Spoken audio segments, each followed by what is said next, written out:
Time a life like his is lost, the proper response, the only response, is righteous anger. I looked up what you said about the death of George Floyd. We have to find a way to transform this righteous anger into meaningful reform. I think this is quite interesting because righteous anger is a phrase that you and I understand. And I wondered if J.D. Vance had actually been taking some advice from you. I do understand that phrase. And of course, a sort of deep pain and anger as a result of the death. But let me just give you an example of this. That's my point. You say that, it's fine, and then you tell, Mr. Farage, who's apparently now beyond the pale, for saying he didn't call for people to go and... I wondered if J.D. Vance had actually been taking some advice from you. Hey everyone, welcome back to Julian Discourse. There is absolutely nothing more satisfying than watching an elite politician get completely cornered by their own words on live television. Recently, the UK establishment has been hyperventilating, condemning Nigel Farage and J.D. Vance for expressing rage over a local tragedy, demanding absolute calm and obedience. But watch what happens when veteran broadcaster Trevor Phillips confronts Foreign Secretary David Lammy with a devastating reality check. He reads Lammy's own past quotes right back to his face, proving that when the left is outraged, they demand righteous anger. But when conservatives speak up, it's suddenly treated as a threat. The progressive panic here is instant. Hit subscribe and let's watch this massive double standard completely collapse. Can I start by expressing shock and anger at the death of George Floyd? I do hope that next time he speaks to President Trump, he will convey to him the UK's abhorrence about his response to the events. Why is it OK for Starmer, and by the way, your colleagues, Shabana Mahmood, Sadiq Khan, all to express views about a death in an American city,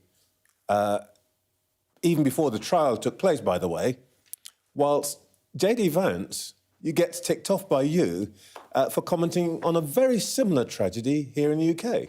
Couple of things. Overwhelmingly, the response to George Floyd was horror right across the globe. I remember we were all at home during the pandemic. It was horror. But that's not the question I'm asking. No, I'm explaining the context. That's the first context. The second context, of course, is that we are in government. The J.D. Vance is in government. When you're on the backbenches or in opposition, you're free, frankly, to reflect on anything. But I think there is a distinction. Oh, it's OK for the opposition to be irresponsible. No case is exactly the same. But but here we have a family who've asked for a specific response. I think it was right for me to remind the Vice President and actually also to note the response in Parliament. The Conservatives, the Liberal Democrats, the Greens, SNP, Labour, all broadly in the same place. Only Nigel Farage peddling the fact that everybody agrees doesn't necessarily make it right. But I want to come back to that. One of the reasons I was interested in what J.D. Vance said was that he used a really interesting phrase, and it's an unusual phrase. Here's what he said. Each time a life like his is lost, the proper response, the only response, is righteous anger. I looked up what you said about the death of George Floyd. We have to find a way to transform this righteous anger into meaningful reform. I think this is quite interesting because righteous anger is a phrase that you and I understand. And I wondered if J.D. Vance had actually been taking some advice from you. I do understand that phrase. And of course, a sort of deep pain and anger as a result of the death. But let me just give you an example of this. You say that, it's fine, and then you tell, Mr. Farage, who's apparently now beyond the pale, for saying he didn't call for people to go and do things. He said that response, that he would like to see is rage, not that different from righteous anger. Let's qualify this. Nigel Farage was speaking into the protest and the despicable acts of criminal damage and violence directed at the police in Southampton. It was not a responsible thing to do. That's the He first said thing. it before. He issued his video before the demonstration. Let's not get into this Trump situation where we reverse the order of events. Trevor, there's also his performance in Parliament at Prime Minister's questions. Yeah, but you were attacking him before all of that. After the... No, I think my point is this. You say righteous anger is a good thing. Farage says people should feel rage because of this thing. Isn't it just a little bit selective? Well, no, Trevor, actually, there was a lot of righteous anger after the murder of Sarah Everard. I think the government's violence against women's strategy, the violence against women's strategy, is the outcome of that, which is remarkable. No, That's but you can't why can't you have righteous anger and rage about this killing? Yeah. Why is it so bad? No. It's about the response. The response that's been asked for by the father, by the family, is common sense, is calm, is proper learning in relation to knife crime in our country. And why was Sarah Everard different then? It's not to caricature the... Why was George Floyd different? Why were you calling for calm and rational response? Trevor, no two cases are alike.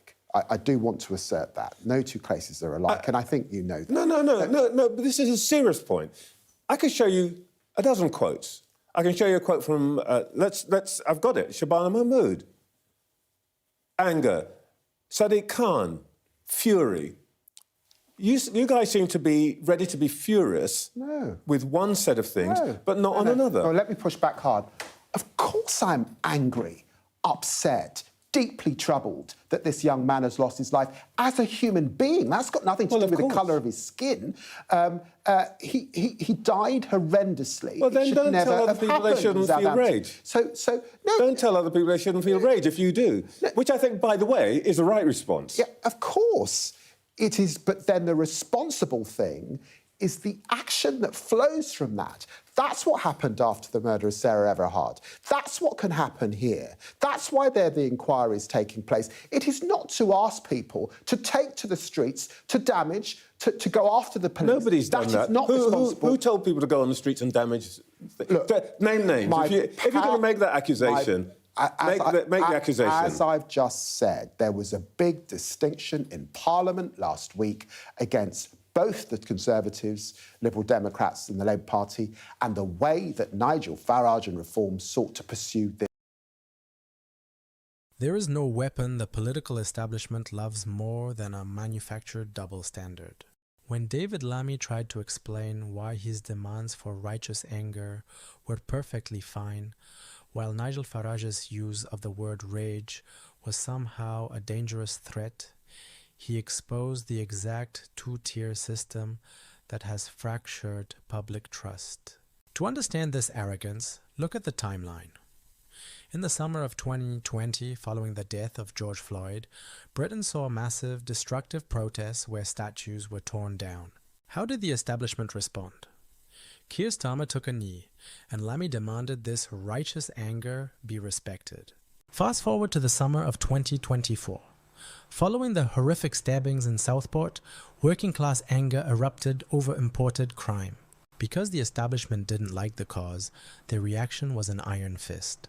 Starmer labelled it far-right thuggery, and the government aggressively deployed two-tier policing, bringing the hammer down on working-class citizens. Trevor Phillips masterfully exposed the truth.